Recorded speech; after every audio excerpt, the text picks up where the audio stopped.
Hello everyone and welcome to my bullet journal setup for the year of 2023, which it's wild to be saying that. Like, how is the year almost over?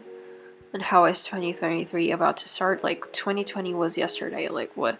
If my voice sounds a bit weird, sorry about that. I'm currently fighting off a cold, and yeah, my voice still doesn't sound like a normal person's voice, so apologies, but that's unfortunately what you're gonna get today. I have no way of going around this. But yeah, guys, I'm actually really excited for 2023, not 23. Good lord. I don't know if anyone else feels the same, but this is actually like the first new year that I'm really excited about in a while. I don't know why. Something about it feels chill. I don't know. Talking about chill, let's just quickly mention this theme, which I have no idea how I came up with it. Usually I have my mind going around and around thinking about the perfect theme, and I kind of started going down that path this month, but I kind of went just like, no, let's just think about something that's cute, relatively easy to put onto paper, and that I will like. And randomly the idea of pandas and bamboo came into mind. I don't know why, I don't know how, it was just there and I loved it. And yeah, as you're gonna see, it's modesty aside, it's looking really cute. I'm really happy with it. But yeah, going a bit more into like symbolism, I think it's symbolism. Sorry, English isn't my native language. I think it's symbolism, yeah. Like the meaning behind like the symbols and imagery. Yes, symbolism. If it's symbology, someone please correct me in the comments. Thank you. But yeah, pandas are really about balance, and as far as their spiritual association or things that people usually think about when I think about pandas, besides the fact that they are black and white, and so they are automatically kind of associated with yin and yang, they're this really cute animal in the sense that they are extremely strong. They are really strong and they're capable of climbing really high and swimming really well, having the strength that is required to eat bamboo sometimes, because bamboo is also really resistant. They're also like extremely chill animals that if you leave them alone, they are just minding their own business, and mama panda bear is being cute with her cubs. And yeah, so kind of why you have a cute mama bear, cute mama panda bear with a really cute panda cub. And I don't know, like the idea for this really just popped into mind, and then I went on Pinterest, as one does, to kind of get some inspiration, and I found this really cute drawing, which I did not save.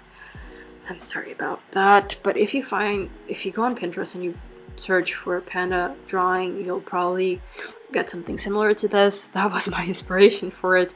It's of course not exactly the same. I kind of just took it as like a draft, I guess, for what I wanted, and then I just added like the scenery and everything, and I really love this color palette.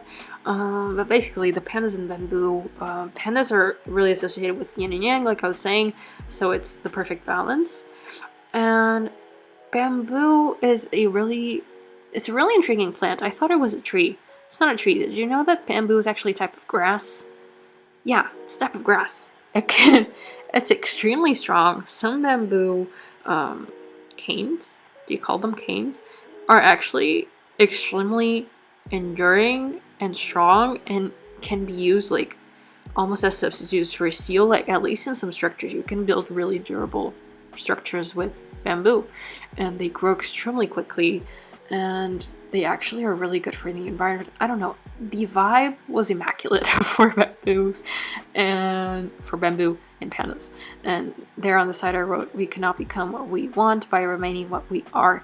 So even though neither bamboo nor pandas represent that kind of metamorphosis, I did really enjoy I don't know, just the vibe. Just thinking about bamboo and pandas relaxes me. And I feel like when you are going through this intense process of kind of evolving into the person that you want to be and letting go of who you actually are, I feel like you need a bit of that calmness and resilience. And so yeah, that's the vibe that we're bringing into 2023. I'm sorry for my face and my head being so in the frame. Unfortunately, that's the kind of thing that you only notice when you're editing the footage. Yeah, I'll keep that in mind for future videos, guys. Sorry, I know it's kind of annoying. At least it is already. Now, do want to mention, you will not see me setting up a future log because I am setting up this 2023 spreads in the same notebook that I've been using for the past few months, because I went into it in August.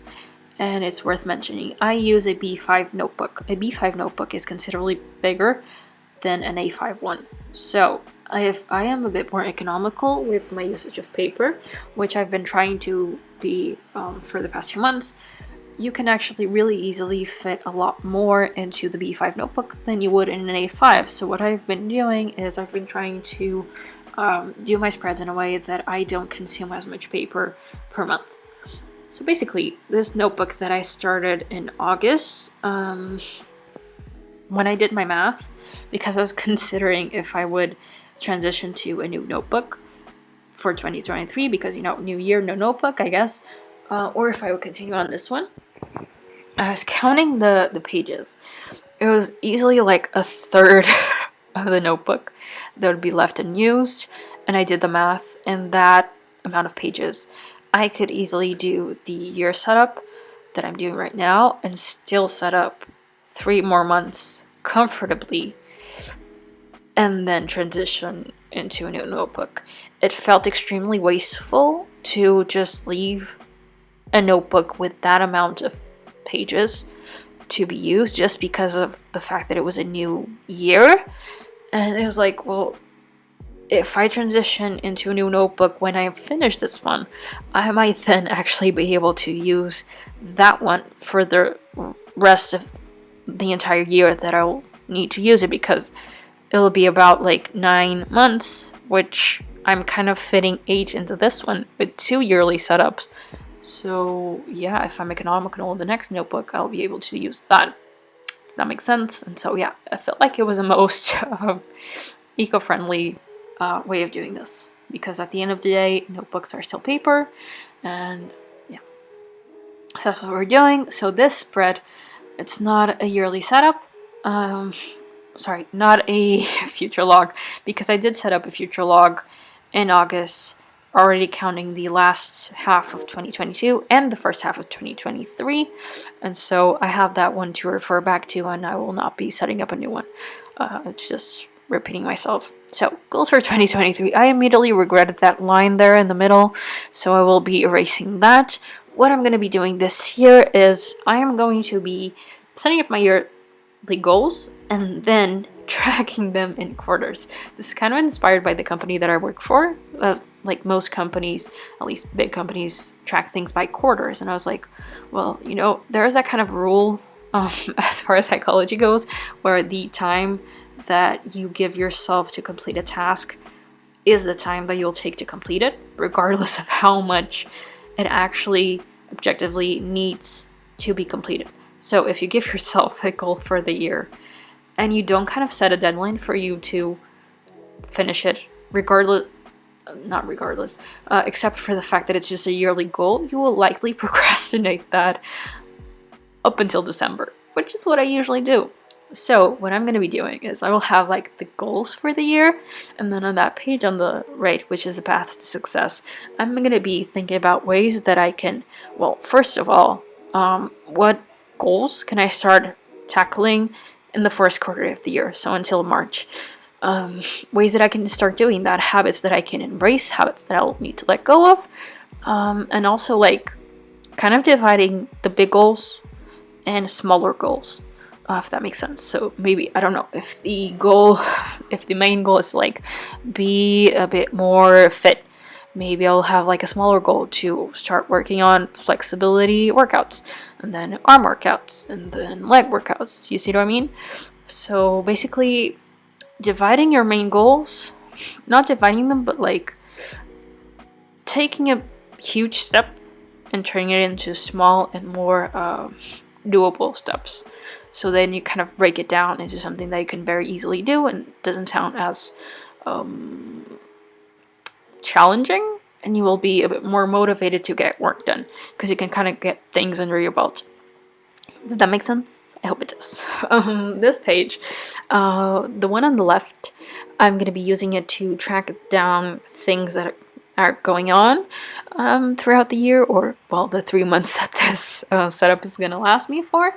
And then kind of dividing them and sort of journaling about things that are going on. And for the past year, I found that most of the things that I could track kind of divided into these 3 categories: highlights, lessons learned, and growing opportunities. Because I feel like a lot of times it's better to like reframe how you consider things, and instead of considering failures just as like failures, just consider them like lessons learned and growing opportunities, in the sense that you actually had a horrible moment which allowed you to grow to something better. Or not even horrible moments, because they're not always horrible. Sometimes it's just uncomfortable, I guess. And what you managed to do out of it. Does that make sense? Hope it does. And then small things that I want to keep track of. Like I said, I'll be using this for about 3 months instead of the entire year, so I don't need as much space in this notebook. And so in about 3 months from now, you're going to be seeing me setting up a fuller 2023 setup in a new notebook, and that one will be really fun. I'm already kind of thinking about it, and I'm really excited because, like I said, I am tracking goals with quarters, so I'm going to keep that in mind when I move into my new notebook, and I'm going to think about ways where I can incorporate that into the yearly setup. Now this page, this is actually going to be, you guys are basically just going to see kind of the frame of it. This is a vision board, which I haven't done in past years, and I'm really excited to do. But I didn't actually want to make the vision board public. Like, I'm very much a fan of keep what you're doing private. Keep as many people as you can out of it. Keep it to yourself, mostly if you can. Things work a lot better when people don't know what you're up to and what you want to achieve. Just saying. Even if they have good intentions, it's just better that way. And so yeah, I'm gonna be then like, I haven't fully figured out how I'm gonna fill it out, but either like making a kind of collage or writing down things that I actually want to achieve. But I mostly want to do it visually. I like that idea. They're not really cute, and I did that weird spot there in the middle, which I'm gonna be covering with something, so it's not gonna be a problem. But yeah, I'm really happy with the setup. I think it turned out so cute, and I'm really proud of it. I think it's the first time in a long while where I'm actually super proud of a yearly setup, even though it is kind of a 3-month setup. I will consider if for when I move into a new notebook, if I bring the pandas over into that setup, which I might very easily do, or if I will like consider a new theme when March comes around and I have to transition into a new notebook. Haven't thought that through yet. We'll consider it when the time comes. And yeah, guys, I really hope you enjoyed this video and it maybe gave you some ideas. Hope it did. If it did, please give it a thumbs up. Consider subscribing. Thank you. Bye.